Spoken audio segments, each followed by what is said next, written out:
Buenas tardes. Bienvenidos a este video de apoyo para el capítulo 1 del libro Introducción al desarrollo de programas con Java. En esta ocasión revisaremos los conceptos relacionados al proceso de programación. Antes de iniciar, debo mencionarles que es importante generar documentación en cada etapa del desarrollo del programa, razón por la cual pondremos un recordatorio en la esquina del video. La definición y tipos de documentación se revisará al final del video. El proceso de programar requiere de varias actividades. Se debe empezar por especificar lo más claramente posible el problema que se quiere resolver. Una vez especificado, se procede a diseñar cómo se va a resolver el problema. El diseño se traduce a un lenguaje de programación. Posteriormente, se depura el programa, es decir, se buscan y corrigen errores. Una vez que el programa ya no tiene errores, se verifica que éste resuelva el problema planteado. El mantenimiento es la tarea de hacer modificaciones a un programa con el propósito de que haga más tareas de las que se tenía originalmente planeado o se hagan de manera diferente. Primero hablaremos de la especificación del problema. En esta fase se debe definir qué es lo que debe hacer el programa. Este primer paso puede parecer trivial, aunque no lo es, ya que la comprensión exacta de lo que se necesita hacer es un requisito indispensable para crear una solución funcional. En esta etapa se determina el objetivo del programa y las características del mismo. Para ello, se debe empezar por especificar para qué se requiere el programa, así como las características que lo hacen útil para un usuario final. El grupo de personas, o una sola, que requiere el programa es el encargado de proporcionar un conjunto inicial de requerimientos. Estos requerimientos suelen ser incompletos o ambiguos. El programador debe trabajar para afinar los requerimientos hasta que exista un acuerdo entre quien solicita el programa y quien define la solución. Hablaremos ahora del diseño.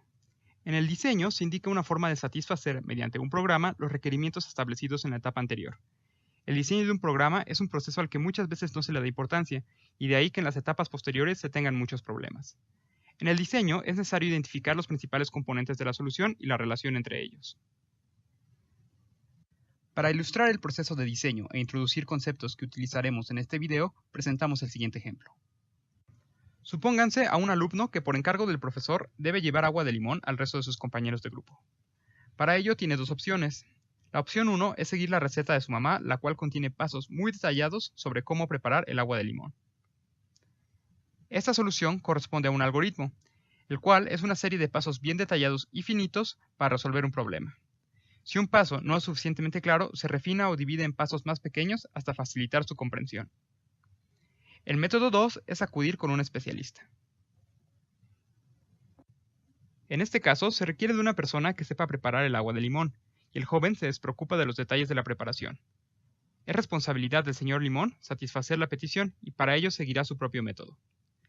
En el ejemplo, se habla en términos de personas que realizan acciones. En el contexto de la programación orientada a objetos, se habla de objetos que responden a mensajes, mediante la ejecución de métodos. Un objeto es cualquier cosa con significado para el problema que se trata de resolver. Desde el punto de vista de la programación, los objetos tienen tres tipos de componentes: estructura, comportamiento e identidad. La estructura está formada por los atributos que describen al objeto. El comportamiento está definido por el conjunto de tareas que es capaz de realizar el objeto. Y la identidad es el componente que permite distinguir un objeto de otros que tienen la misma estructura y comportamiento.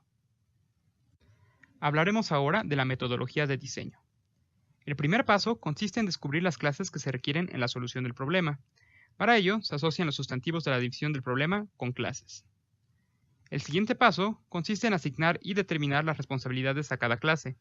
Estas son las acciones que realiza cada clase. De ahí que generalmente se usan los verbos de la descripción del problema para determinar las responsabilidades. El siguiente paso consiste en determinar la colaboración entre objetos. Para ello es conveniente definir escenarios que ejemplifiquen diversas actividades requeridas del programa. Por motivos de tiempo, no daré un ejemplo de la metodología. Sin embargo, pueden revisar el ejemplo 1.2 del libro si tienen dudas. Pasaremos ahora a la implementación. Una vez que se tiene el diseño de la solución, se procede a traducirlo a un lenguaje de programación. Esta tarea se conoce como codificación o implementación, y aunque no hay una fórmula para ello, los siguientes lineamientos pueden ayudar. En primer lugar, los programas deben tener una estructura clara. Se debe facilitar la ubicación del código en caso de que sea necesario modificar algo.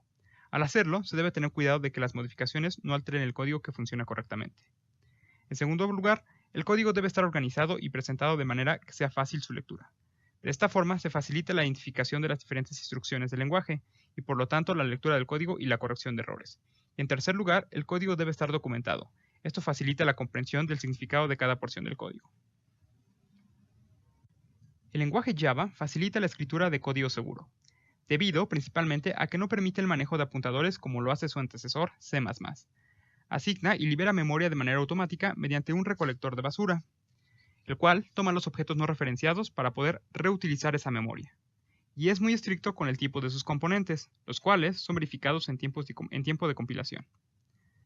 Los programas escritos en Java son independientes del tipo de computadora que se utilice para trabajar. En cada computadora que se desee ejecutar programas escritos en Java, debe tener instalada la máquina virtual de Java. Y debido a que la máquina virtual no depende de ningún procesador ni de ningún sistema operativo particular, se dice que Java es completamente portable. Para compilar un archivo en Java es necesario teclear la palabra javac seguida del nombre del archivo con extensión Java. Por ejemplo, para compilar el archivo directorio.java es necesario escribir la instrucción javac directorio.java. El compilador realiza la traducción del programa en Java a un programa en bytecode, es decir, la traducción del lenguaje de alto nivel Java al lenguaje de la máquina virtual. Esta traducción se almacena en un archivo con el nombre de la clase compilada y con extensión .class. En el ejemplo, se generaría un archivo directorio.class. El archivo directorio.class debe ser interpretado por la máquina virtual vía la instrucción java directorio, si es que la clase directorio contiene al método main. Este método se trata a detalle en el capítulo 3. Una vez que se tiene el archivo interpretable, este puede ejecutarse en cualquier plataforma que tenga la máquina virtual. El siguiente paso en el desarrollo de un programa es la depuración, que consiste en verificar que el algoritmo y el programa sean adecuados. Depurar implica descubrir, localizar y corregir todos los errores que causen en un programa malos resultados o no produzcan ningún resultado. Para depurar un programa es necesario compilarlo. Un compilador es un programa que tiene dos funciones: verificar que el programa siga las reglas de sintaxis del lenguaje y traducir el programa original a uno equivalente en un lenguaje entendible para la computadora. Cada vez que un programa viola algunas de las reglas de sintaxis del lenguaje de programación, el compilador lo indica mediante mensajes, para que el programador pueda corregir tales violaciones y vuelva a compilar el programa, hasta quedar libre de este tipo de errores. El compilador verifica la sintaxis de los programas, sin embargo, no puede detectar errores en la lógica de los mismos. Por ejemplo, no puede determinar si al hacer un promedio, en lugar de dividir entre el número de datos, se multiplica por tal número. La instrucción puede ser sintácticamente correcta, pero no es la operación adecuada para el resultado que se espera. La última fase es el mantenimiento, y básicamente hay de dos tipos: correctivo y adaptativo. El correctivo se realiza cuando se detectan errores debidos a cambios en la versión del software utilizado, o cuando se encuentran mejores algoritmos para alguna parte del programa. El adaptativo efectúa cambios al programa para incorporar aspectos no considerados en un principio. Finalmente, retomaremos lo que es la documentación. La documentación es parte inherente del programa, por lo tanto, no tiene sentido hacerla una vez terminado el programa. Es un proceso que se tiene que llevar a cabo en cada etapa del desarrollo de un programa. Su propósito es dejar constancia de qué es lo que se hizo, cómo y por qué se hizo de la forma en que está el programa, con la finalidad de facilitar su comprensión para futuras modificaciones al mismo. La documentación se presenta a diferentes niveles. La primera es la documentación para el usuario. Esta describe la interacción del programa desde el punto de vista de los usuarios, es decir, se explica cómo usar dicho programa. La segunda es la documentación técnica. Esta documentación está dirigida a los programadores o diseñadores que pueden tener necesidad de modificar algo en el programa. Y por último, la documentación de programas. Esta es parte de la documentación técnica y está dirigida también a los programadores. Esta documentación se debe incluir al principio de cada clase, como parte del archivo mismo, e incluye información general de la clase, el objetivo de la clase, el autor, fecha, versión, si requiere otra clase, etc. Antes de cada método se debe incluir un mensaje indicando cuál es el propósito del mismo, los parámetros que se requiere, el valor que devuelve, los casos de excepción que se contemplan, etc. Es importante registrar en la documentación todos los cambios que se tengan en el programa, ya sea un diseño o en el mantenimiento. Una buena documentación es indispensable para que el programa pueda ser utilizado de la mejor manera posible, para mantenerlo e incluso para fines didácticos cuando se analizan programas ya hechos. Esto concluye el video referencia del capítulo 1. Si necesitan más información o ejemplos más detallados, por favor revisen dicho capítulo del libro Introducción al desarrollo de programas con Java de Amparo López Gaona. Muchas gracias.